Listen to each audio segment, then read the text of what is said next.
Can I help you? That I'm a little bit obsessed with James Bond, a little bit obsessed with Corgi. It's a spree from The Spy Who Loved Me. Now this is from 1965 and everyone is just loose inside. It's not something that I had as a high priority. It just allows James Bond to get in there and shoot the engine. I have a fondness for Moonraker, but at the same time I realize it is completely crazy. It does have this as a problem. And I always love this. Yes, please, I'll be taking that. And it's wonderful. It's absolutely wonderful. And it actually has the satellite in it.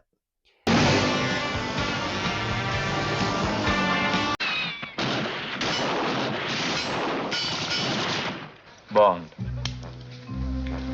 James Bond.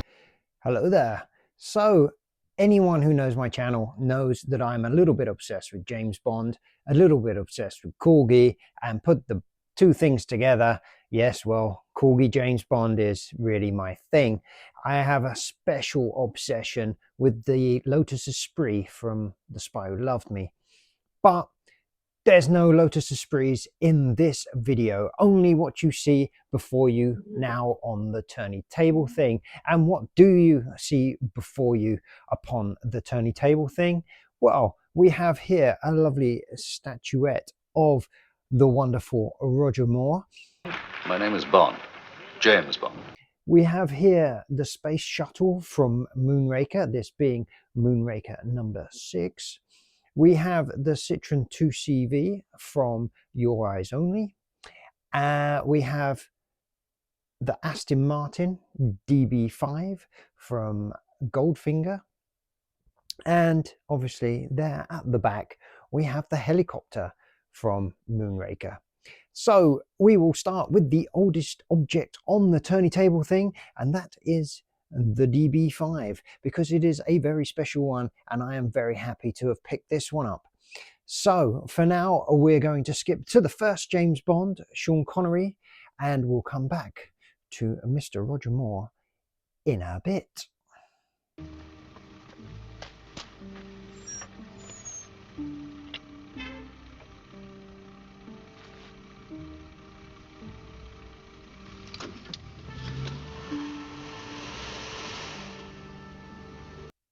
Okay, so as you can see, I have 4 different versions of the Aston Martin here on the tourney table thing. And this one here is my original childhood toy. It's very well played with. It's a bit beaten around. It's very beaten around. And I love it to bits because it was my childhood one. Now, as you can see, it is quite a bit bigger than the others. This is a 1/36 scale, and this was out from 1978, I believe they made this. This is the Corgi number 271 Aston Martin. That's the one I was most familiar with. This one here is 50th anniversary version of the model that came before this, which was the Corgi number 270. The only difference between this and the original is that this one doesn't have the tire shredders that would have been in the rear wheels here. I do have a version of that, but it's a limited edition all gold version, which is boxed away safely, and I can't be bothered to get it out for this video. But anyway, you'll have to believe me. Obviously this is just a silver version of this gold one of the 270 that I have, that came in a nice display box. This is the re-release version from a few years ago. This was kindly gifted to me by a good friend of mine, and it sits lovingly in my collection. So the 270, that came out in 1968 and was completely retooled, because the original, which is what this is, now this is from 1965, and this is the Corgi number 261. And this was the first ever James Bond Aston Martin that they made, and it was actually retooled from their DB4 model, which was, I believe, the first Corgi toy to come out with an opening bonnet. Obviously this one doesn't have the opening bonnet because it's got the mechanism in there for the guns. So there you go, and this is what we really want to talk about, because as I say, this is from 1965. So if we just move these ones here to the background, and then I can lean in without knocking everything off of the turny table thing. So get back there, you. It's not for you. We're talking about this one. So as we turn it over like this, we can see there James Bond Aston Martin DB5, made in Great Britain, Corgi Toys, and then we can see it was owned by someone with the initials PS, Peter Smith, Paul Smith. Anyway, this was Corgi number 261. It would have been released, as I say, in 1965, and it's in 1/46 scale. So it's actually 3mm, they say, 3mm shorter than the original. From the next one. I think it's actually more. I'd say it was probably more like a 5mm. But anyway, that's by the by. The reason why I know that this is the first ever, this is an original from 1965, is one, because of these really old wheels that it's got on it. Two, because there's not much definition on the rear lights at the back, and it only has one filler cap, whereas the next ones they had two. You can see on here it's got two.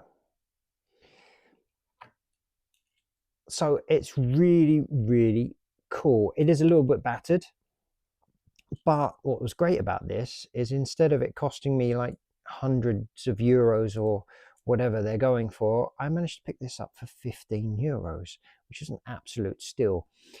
Yes, it doesn't fully like to work anymore. Things are a little bit stiff. There we go. We can bring the shield up like that. It doesn't pop up immediately. The guns, they do pop out nicely, and the ejector seat doesn't work at all, and everyone is just loose inside. But there you go. It's Mr. James Bond, everybody. Do you expect me to talk? Yes, so it does require a little bit of a cleanup, I believe, and a little bit of love and attention. I am thinking of making it a project. I'm going to drill that rivet out, pull it all to pieces, clean it all up. Unfortunately, I don't think there's much I can do for the paint. It's not that badly scratched, is it? I mean, it's obviously dinked in places. It's not perfect. It's been played with. And I kind of like that, actually. Adds to its age. A little bit of patina. But it would be nice if Mr. Bond was in it, and it would be nice if some of the gadgets still worked. So, as I say, it's a little project. It's a little project for me to get on with and do. But 15 euros, people. Unbelievable bargain. Right, okay. So that's enough about the Aston Martins. As I say, this 1965. Oh, that's what I was going to say. I always thought it was for Goldfinger, that these were to celebrate and go along with the movie Goldfinger. But that's wrong. They were actually for the next movie, Thunderball, which also had the Aston Martin feature in it, just at the beginning bit of the movie. It didn't have a starring role like it did in Goldfinger. But yeah, there you go. It's actually for Thunderball.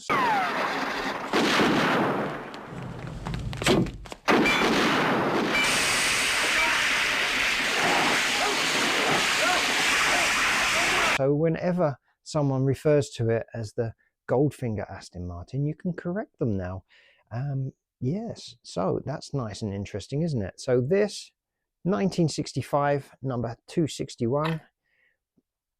This one 1968, number 270, and this one, 1978, number 271. Fantastic facts there, all from the jamesbondmagazine.co.uk. I'll leave a link to it in the description so that you guys can check it out for yourselves. Right, okay, next pickups.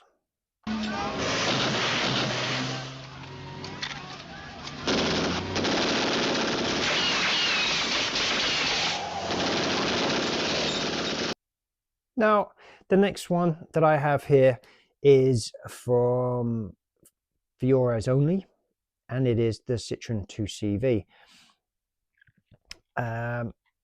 It's not really one of the most beloved of James Bond vehicles, I think. It's not something that I had as a high priority, but this boxed version of the from the James Bond collection came up. Again, not very expensive. I think I paid about £25 for this. It's from 1998, so technically you could say it was from last century. It's 27 years old at this time. That's pretty vintage, actually, and it's in absolute mint condition. Well, the boxes have got a little dink on a few of the corners, but that's fine. I don't really mind about this box because there's not really much special going on, is there? It's not a very displayable box, so this will be going into storage. This is going in my collection display downstairs. I have a strange relationship with the Citroen 2CV James Bond car, the Corgi version. I have a vivid memory of being at a friend's birthday party and him getting this as a present, and me being jealous because I was a James Bond fan. And as I say, the only James Bond car that I had when I was younger was the Aston Martin. But compared to the Aston Martin, yeah, come on, it's a Citroen 2CV. It's not that fantastic. It does have one little action, which is when you push down on here, the bonnet flies open. I guess it's supposed to show that it was being bashed around or whatever, as it was in the movie. Really, it just allows James Bond to get in there and shoot the engine, because that's the best thing you could probably do with it. The model of Roger Moore that it comes with is reasonably good, actually, considering the scowl and the amount of detail going on in there. So it's quite nice. You'll also get in the box is a top secret, highly confidential information. So let's see what the highly confidential information is. Well, it's just a card, really. And then on the back, there's some information, top secret information, maybe. You can pause the video and read that at your leisure. Number 65301. So I don't know if this was a special edition. I'm not sure if it was limited to a certain amount of models. But really, if it's 65,301 is not much of a limited edition, is it? That's quite a lot of models. So anyway, there we go. That is my For Your Eyes Only Citroen 2CV. Wonderful stuff.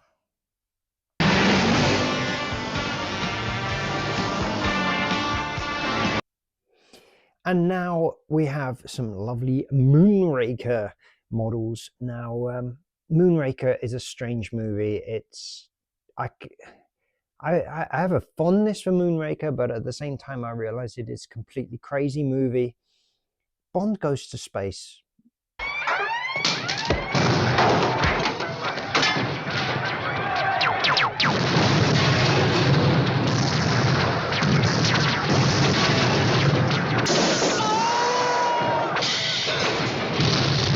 So anyway, some lovely models from that movie. I will start not with the Moonraker shuttle itself, but I will start with this helicopter. Welcome Welcome to California, Mr. Bond. I like it already.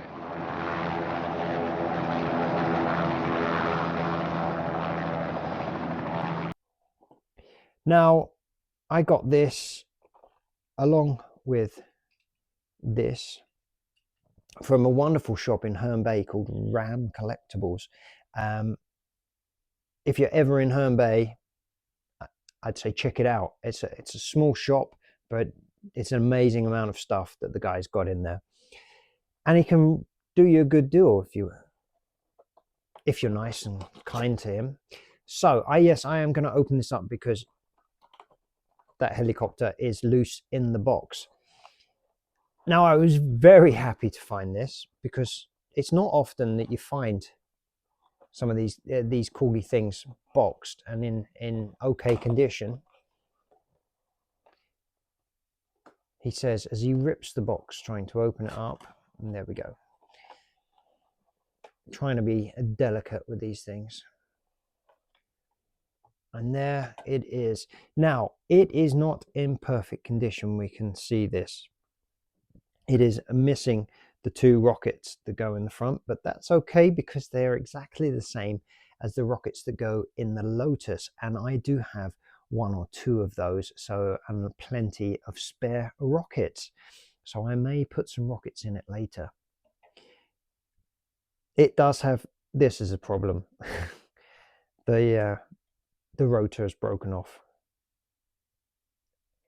which is a shame, but it's okay because we're not going to play with it, are we? We are going to display it. And if we look at the rotor blades, they're not actually chewed, which is a problem with the other one that I have. I have the one from The Spy Who Loved Me. The name of the bad guy escapes me at this moment, but it's pretty cool. And I did think, oh, maybe these rotor blades are not the correct ones, but they are actually stamped underneath Bell Jet Ranger.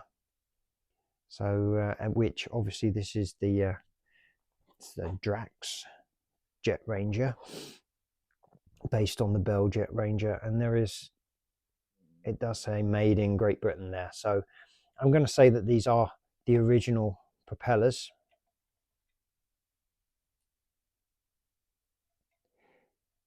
But yes, other than that, it's in pretty good condition. Yeah, there's a little bit of dirt maybe on the stickers, but there's no yellowing other than the yellow bits, which is pretty cool. It did have an elastic band around it, which held it in the box, which has long perished. I think I'll probably just leave it loose in the box anyway. The box itself, yes, it has seen better days. That is for sure. We have a bit of a rip going on here, and the plastic fronting, the bubble. No, is it a bubble? I'm not sure, but this is obviously deformed. But that's okay because on the back, it's absolutely perfect. And what I found amazing about this, I mean, one, on display, it is an amazing display piece. This fantastic Drax moon base or space base artwork for Moonraker here at the top is also fantastic. And I always love this, what they did with the 007 sign with Corgi. So going in the back of the display, it's really, really nice thing to have. And this cost me £45. He also had a Drax Jet Ranger Helicopter that was 100% complete and in slightly better condition than this, and he wanted £125 for it. So I sort of moved past that one and then saw on a shelf this one, and when I looked at the price, £45, yes please, I'll be taking that. So there you go. That is the helicopter. We'll put that towards the back now, and we will bring in our Moonraker shuttle.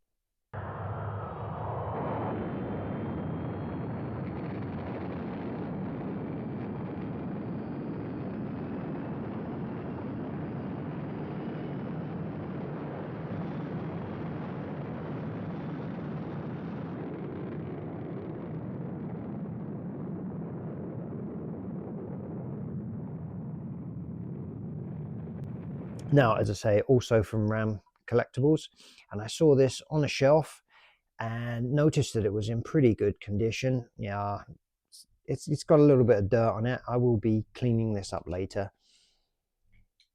but it's I'd say, yeah, a little bit of a few scratches on it, something like that. And it was loose, obviously, but it was £15. That's £15, people,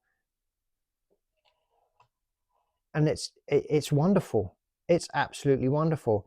And what was really a real surprise with this is that, okay, I saw it like this, £15, great, put it down, pay for it, put everything in a box, take it away, got it home, opened it up, and it actually has the satellite in it, which I assumed, because it was so cheap, we would not be having the satellite. So immensely pleased to have this. Landing gear is a little bit sloppy on it. It sometimes collapses underneath its own weight, but if you're gentle with it, it's fine. Yeah, so not really much more I can say about that, is there? It's fantastic. It's absolutely fantastic. I am smiling and laughing whilst I'm looking at this, because it's something I've really wanted for my collection for a long time, and I've not been able to find one for a decent price. And to basically get this and the helicopter for £60, plus to have the actual satellite with it. £60, people, for all that. Yeah, I know there's more you can get for £60, but that's not even a tank of fuel these days. So yes, there we go. That's the end of the video. So thank you very much for watching. Let me know in the comments what you think of all these James Bond things that I've been collecting. Like the video, share the video, subscribe if you're not already subscribed. Go and check out some of my other James Bond Corgi content, and I'll see you on the next one.